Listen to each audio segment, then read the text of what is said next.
ओम नमो भगवते वासुदेवाय नमः। श्री कृष्ण गोविंद हरे मुरारी, हे नाथ नारायण वासुदेवा।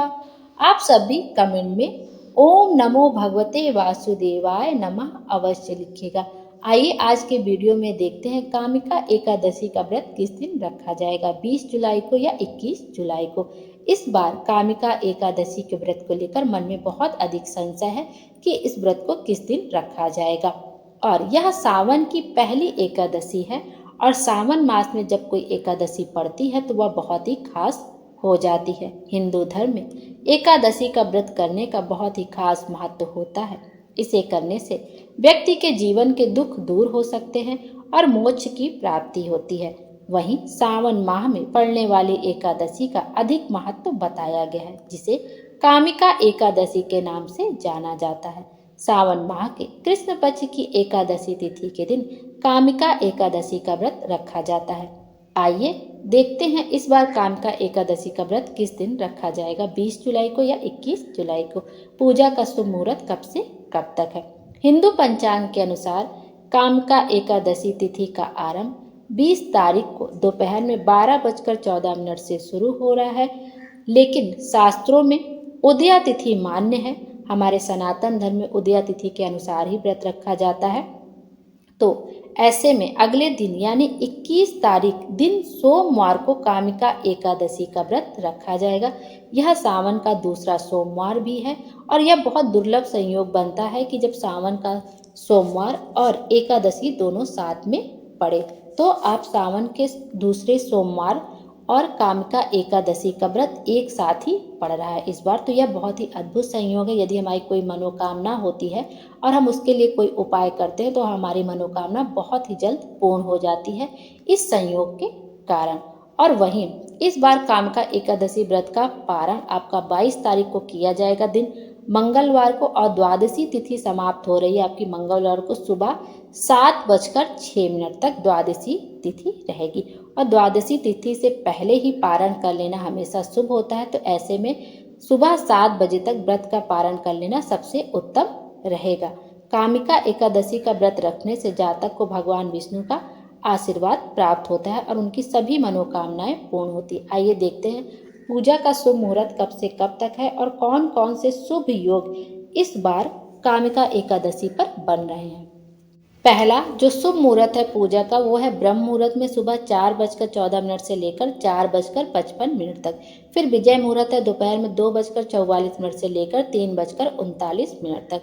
फिर गोधूली मुहूर्त है शाम को 7:17 से लेकर 7:38 तक।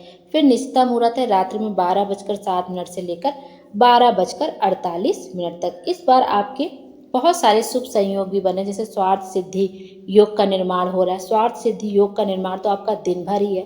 फिर अमृत सिद्धि योग का संयोग बन रहा है रात में 9:37 से बन रहा है। इस बार ध्रुव योग का संयोग भी बन रहा है और वृद्धि योग का भी संयोग बन रहा है। वृद्धि योग का संयोग शाम को 6:39 तक है और कामिका एकादशी पर ध्रुव योग का संयोग शाम को 6:39 तक है। और स्वार्थ सिद्धि योग का आपका सारा दिन शुभ योग बन रहा है। पारण का जो आपका शुभ समय रहेगा वो कामिका एकादशी का पारण 22 जुलाई को सुबह 5:37 से लेकर सुबह 7:05 के मध्य कर सकते हैं। और कहते हैं कि जब भी आप पारण करें तो तुलसी दल का सेवन करने के बाद ही आपको पारण करना चाहिए। और तुलसी दल कभी भी चबा चबा कर खाना नहीं चाहिए। आप तुलसी दल मुंह में रखिए और निगल जाइए, इस तरह से आपको पारण करना चाहिए। और एकादशी के व्रत के दिन तुलसी को कभी भी नहीं तोड़ना चाहिए। तुलसी माता के पत्तों को कभी भी नहीं तोड़ना चाहिए। कोई भी फूल पत्ती आपको उस दिन नहीं तोड़ना चाहिए। शास्त्रों में इसको तोड़ना उस दिन वर्जित माना गया है। आपको जो कुछ भी भगवान को समर्पित करना है तुलसी दल तो जरूर समर्पित किया जाता है। तुलसी दल पहले ही आप एक दिन पहले तोड़ के रख लीजिए। पीले फूल आपको समर्पित करने होते हैं तो पीले फूल भी आप एक दिन पहले ही तोड़ कर रख लीजिए। लेकिन उस दिन जिस दिन आप एकादशी का व्रत रहे उस दिन भूल से भी तुलसी दल को ना तोड़े। और जिस दिन आपका पारण है उस दिन तुलसी माता को जल जरूर समर्पित करें, 1 लोटा जल समर्पित करें, उनके पास दीपक जलाएं, उनकी पूजा अर्चना जरूर करें। इससे हमारे घर में सुख समृद्धि आती है और धन धान्य में वृद्धि होती है।